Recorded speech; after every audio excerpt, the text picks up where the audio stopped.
बातमी बांगलादेशातून। बांगलादेशात बीएनपीची सत्तेकडे वाटचाल सुरू आहे। बांगलादेशातील निकाल भारतासाठी जमेची बाजू आहे। बीएनपीची 300 पैकी 210 जागांवर आघाडी आहे। तारिक रहमान पंतप्रधान बनण्याची शक्यता आहे।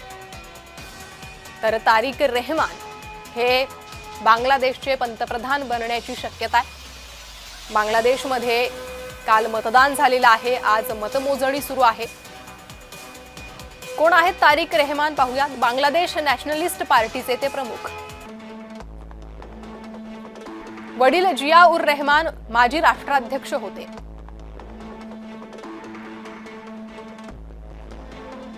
आई खालिदा जिया माजी पंतप्रधान होत्या।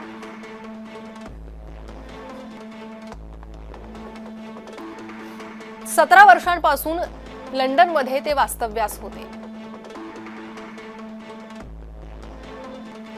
निवडणुकांपूर्वीच बांगलादेशात परतले होते।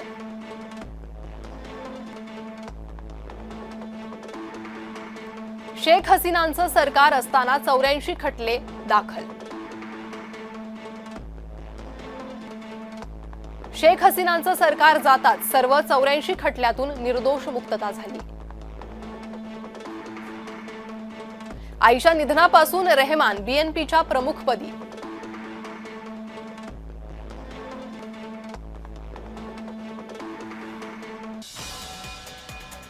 तर याबाबत निवृत्त लष्करी अधिकारी सतीश ढगे यांनी काय विश्लेषण केलंय ऐकूयात। माझ्या मते बांगलादेशचं सरकार काय आहे यापेक्षा भारत सरकारची किती कणखर भूमिका आहे यावरच बांगलादेशी घुसखोरांचं काय करायचं हे त्या ठिकाणी ठरलं जाईल। आणि बीएनपीचं सरकार जरी असलं तरी खूप जे आहेत कळीचे मुद्दे असणार आहेत आणि ज्यामधला माझ्या मते एक सर्वात महत्वाचा मुद्दा जो असणार आहे तो म्हणजे शेख हसीना आणि शेख हसीनाचं प्रत्यर्पण। बीएनपीचं सरकार हे नक्कीच सत्तेमध्ये आल्यानंतर जे आहे शेख हसीनांचं प्रत्यर्पण करावं यासाठी भारतावर त्या ठिकाणी दबाव वाढवणार आहे। पण माझ्या मते डिप्लोमसीच्या माध्यमातून गिव्ह अँड टेक की जर खरोखरच त्याच्याशी संबंधित भारतानं काही निर्णय घेतला तर त्याच्या बदल्यामध्ये बांगलादेशकडून भारताला काय प्राप्त होणार आहे हे सुद्धा आपल्याला येणाऱ्या काळामध्ये त्या ठिकाणी पाहावं लागणार आहे। म्हणून बांगलादेशी घुसखोरांचा प्रश्न तर नक्कीच आहे, पण तिथे बांगलादेशचं सरकार कुठेही असो भारत सरकार किती कणखर भूमिका घेतं आणि त्यावर ठाम राहतं यावरच पुढची दिशा माझ्या मते निर्धारित राहणार आहे।